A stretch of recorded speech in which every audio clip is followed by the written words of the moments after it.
E aí, você é um profissional de cargo ou de papel? Valendo!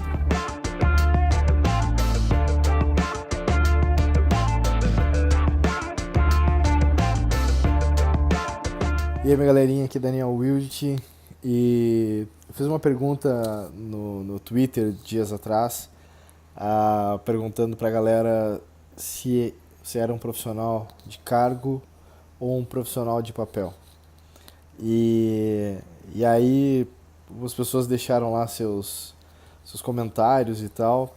E o Augusto, por exemplo, perguntou, pá, me diferencia aí o que é o cargo de papel para poder ter esse entendimento, né?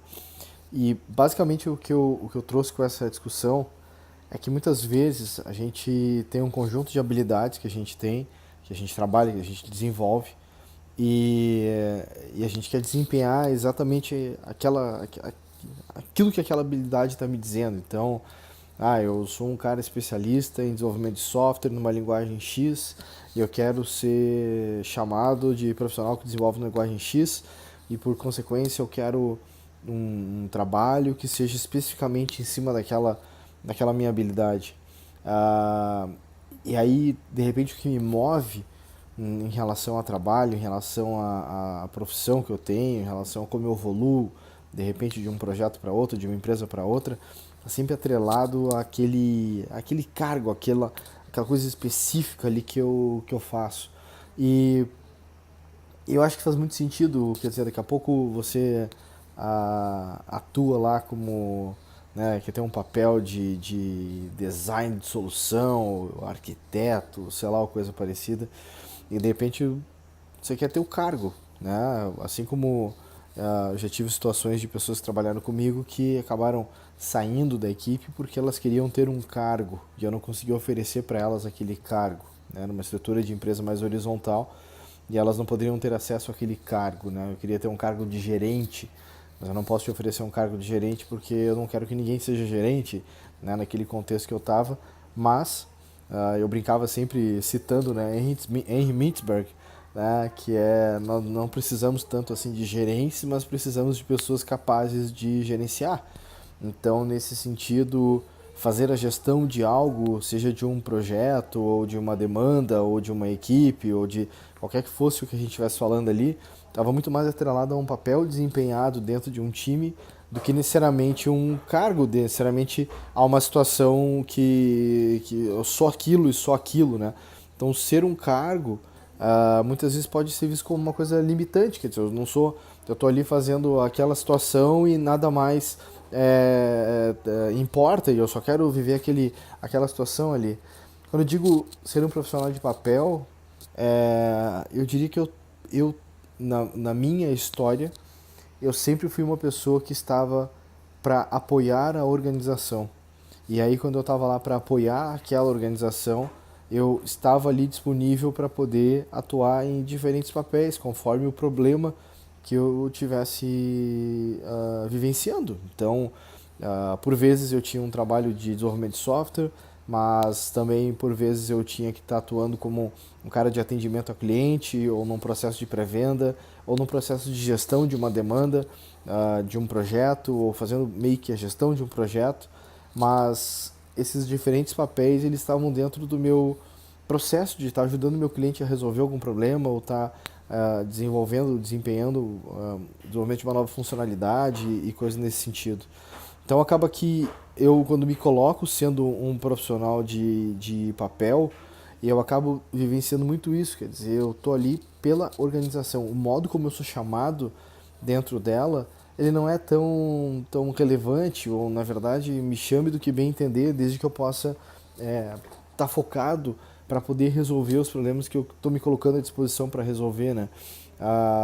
Tem um exemplo clássico do pessoal da perestroika, né? Que você olhar a assinatura da galera, todo mundo é diretor de whatever, né? No sentido de que, cara, a gente pode resolver qualquer situação que aconteça aqui dentro. Provavelmente lá dentro eles têm ali um papel que eles estão desempenhando naquele momento, ou como a missão que cada um tem dentro da organização para poder trabalhar e desempenhar, mas necessariamente o cargo que se tem previsto, isso não é tão relevante para a pessoa, né? Eu me lembro na época da eMove, a gente discutindo posicionamento de cargos e salários e tal, e eu tinha uma questão assim, ó, pode ser o que quiser, desde que seja desenvolvedor, né? E daí a gente achou lá um CBO para poder cadastrar a galera de forma correta, com diferentes níveis e tal, conforme senioridade, tempo de serviço, habilidades, etc e tal. Mas eu tinha um lance que era do tipo, tá, ok, ela vai desenvolver isso daqui, mas chega um momento que eu quero que ela possa fazer mais, quero que ela possa se desenvolver mais dentro da empresa e não se limitar necessariamente ao cargo desenvolvedor, vamos chamar assim.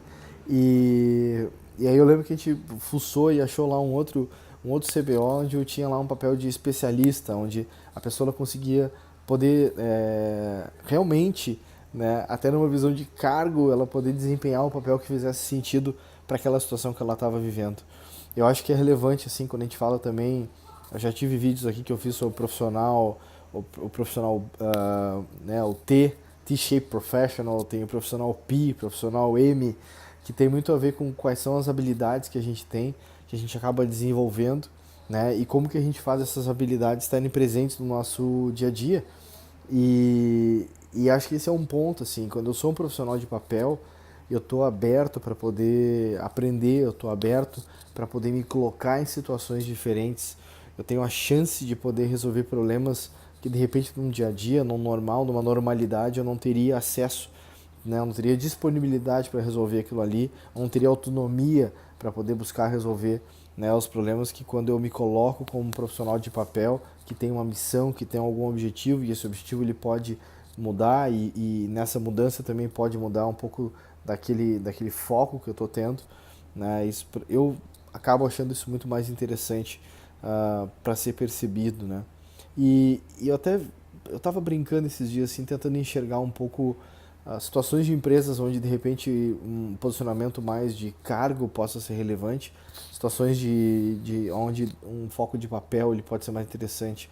E, e eu percebi assim, cara, se você está desenvolvendo um produto, pode ser interessante você funcionar muito baseado em papel, porque num dado momento pode ser legal você está atuando numa questão de desenvolvimento de software, numa outra questão você pode estar tendo um papel mais ligado à arquitetura, desenvolvimento de soluções, ou alguma coisa mais de pesquisa e desenvolvimento, ou numa outra situação, num papel mais de analista de negócio e tudo mais, mas você continua dentro desse ciclo de desenvolvimento, né? E não ficando tão preso em relação a, de repente, uma empresa com uma estrutura mais em silo, uma estrutura de equipe de desenvolvimento de software, equipe de teste de software, equipe de sei lá o que, né? Onde de repente acaba se fortalecendo mais essa visão de cargo e essa visão de o que eu faço aqui dentro, o que está no meu job description, o que está na minha alçada, né? Vamos chamar assim.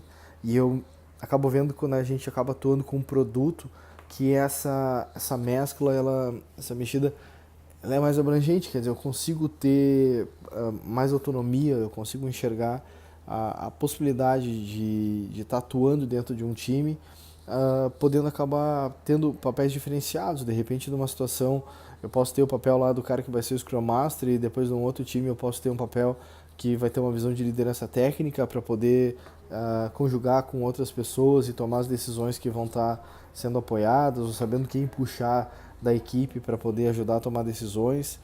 Então tem uma estrutura aí de como que a gente enxerga os problemas que a gente tem, né, e como que a gente para resolver.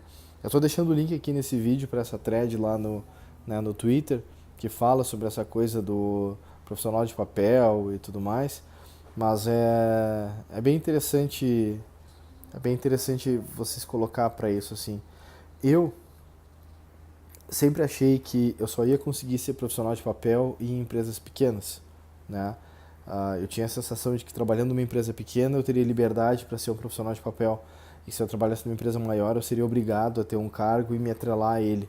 Mas eu tive a oportunidade de trabalhar em empresas maiores, e mesmo estando num contexto de empresa maior, ainda assim eu consegui criar uma estrutura de funcionamento onde eu era capaz de ter papéis dentro dessas equipes que eu participei. Então, não necessariamente eu não executava só aquilo que estava no meu job description, eu conseguia, por vezes, ser visto como um instrutor, por vezes ser visto como um consultor para alguns times, e ainda tinha os diferentes papéis dentro da minha equipe em relação ao desenvolvimento de software, análise e outras questões que apareciam.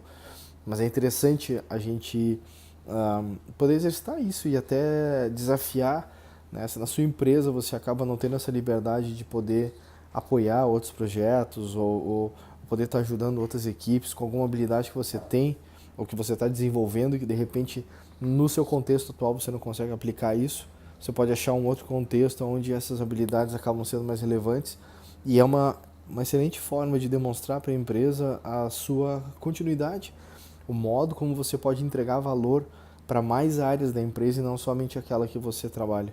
E para as empresas, fica aqui essa dica que preste atenção na sua galera, tente criar espaços para que essas pessoas possam se comunicar e que você possa saber que habilidades estão presentes e quem pode ser consumidor dessas habilidades que a sua equipe já tem e de repente não está tendo oportunidade de demonstrar dentro da própria empresa.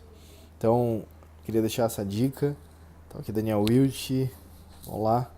E, como sempre, deixei teu comentário. Aliás, melhor que isso, né? Se quiser participar dessa brincadeira, dessa discussão, deixa teu comentário lá no Twitter, pode deixar aqui também no YouTube.